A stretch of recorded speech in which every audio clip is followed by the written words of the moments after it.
សួស្តីអ្នកទាំងអស់គ្នាថ្ងៃនេះខ្ញុំចង់មកចែករំលែកទៅតងជាមួយនឹងការប្រឡងក្របខ័ណ្ឌនគរបាលបំពេញជោគឆ្នាំ2025ដែលខ្ញុំបានប្រឡងនៅឆ្នាំ2024កន្លងមកពាក់ព័ន្ធជាមួយនឹងការប្រឡងប៉ុស្តិ៍រដ្ឋបាលនគរបាលគឺយើងប្រឡងសម្ភាសផ្ទាល់មាត់ឬក៏ឆ្លើយសំណួរផ្ទាល់មាត់ប្រឡងសម្ភាសផ្ទាល់មាត់នេះផងដែរឃើញបងប្អូនយើងសួរខ្ញុំជាច្រើនគាត់សួរថាតើប្រឡងហ្នឹងមានប្រមាណសំណួរហើយមួយវិញទៀតគាត់ចង់ឲ្យខ្ញុំហ្នឹងចែករំលែកបទពិសោធន៍ខ្លះដែលខ្ញុំធ្លាប់ប្រឡងពីមុនមកអញ្ចឹងណាហើយពួកគាត់និយាយថាគាត់ចង់ឲ្យយើងហ្នឹងចែករំលែកបទពិសោធន៍ពីមុនមកឆ្លងកាត់មិន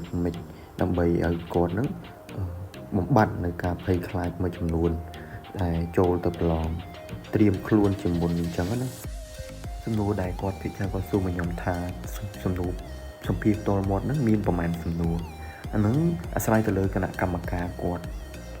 អ្នករៀបចំទេប៉ុន្តែការដែលខ្ញុំឆ្នាំ2024ខ្ញុំប្រឡងហ្នឹងគឺខ្ញុំចាប់បានចំនួនតែ2សំណួរទេប៉ុន្តែបើតាមខ្ញុំគិតគឺ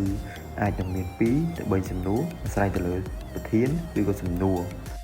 កាលដែលខ្ញុំប្រឡងឆ្នាំ2024ហ្នឹងគឺខ្ញុំចំលេរៀងទី2ហើយខ្ញុំភ័យដែរប៉ុន្តែព្យាយាម2សំណួរដែលខ្ញុំចាប់បានគឺខ្ញុំឆ្លើយបានទាំងអស់2សំណួរហ្នឹងប៉ុន្តែវារៀងអួលបន្តិចប៉ុន្តែខ្ញុំគិតថាវាអត់អីទេព្រោះសំណួររៀងស្រួលដែរដោយសារអីដោយសារខ្ញុំទន្ទិញមួយអាទិត្យមុនសំណួរហ្នឹងគឺខ្ញុំឆ្លើយត្រូវទាំងពីរតាមចំណុចនីមួយហើយពាក់ព័ន្ធជាមួយនឹងការប្រឡងវិញម្ដងការប្រឡងគឺនៅពេលដែលយើងចាប់យកវិញ្ញាសាហើយគឺយើងអានខ្លួនឯងអានវិញ្ញាសានឹងខ្លួនឯងហើយឆ្លើយខ្លួនឯងអញ្ចឹងឥឡូវខ្ញុំឧទាហរណ៍ថានៅពេលដែលខ្ញុំចាប់បាន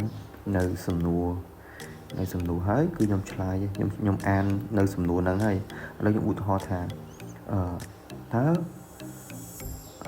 បេតិកភណ្ឌពិភពលោកមានចំនួនប្រមាណ